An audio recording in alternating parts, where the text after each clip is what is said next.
প্রতি বছরের মধ্যে সিল্লা করে দেখার সাথে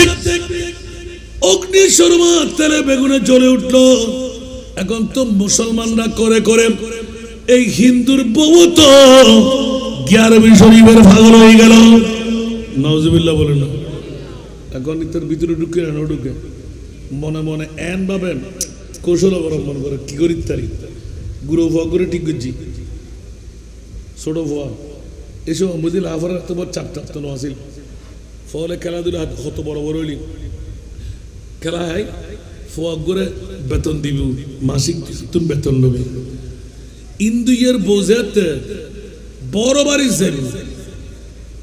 তুই শুধু ইন্দুয়ের উড়োনো সকালবেলা তুমি এটা পর্যন্ত খেলা হবি কারণ ইতারা গেলে নিশ্চিত সকালবেলা বাইরে যাব কারণ আর আরাফত রাতিয়া বাঘবাল্যকুর ডর আছে ঠিক না এখন বাচ্চারা উগ্র টিয়ার এমন দিয়ে গুরু ফুয়া খুশি গি তো গোয়ার কি ভাই ইতে ফুয়া সাল হই গুরু ফুয়াই ভাই বল উগ্র লই ডাঙ্কালা ব্যাগের হাজুদ হইও ওই ইন্দ্রিয়ার বাড়ির সামনে হাসি বিছে এখন ইতারা তিন খেয়াল নগর মজার মামলাটা দেখেন মুসলমান না হিন্দু কি আরো জোরে হিন্দু তো হিন্দু যদি পায় মুসলমানে পাবে কিনা আরো জোরে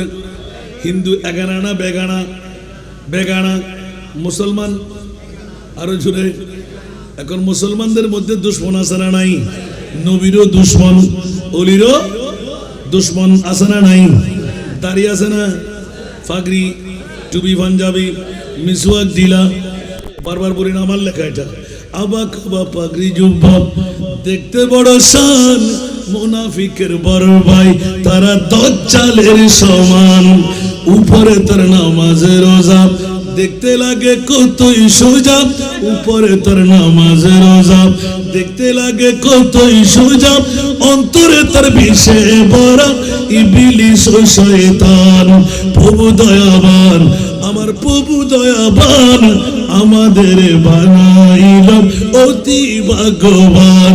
এমন নবী দান করিল নাই তার সমান সেই নবীর গোলামিতে জান করো কুরবান সালাতুল্লাহ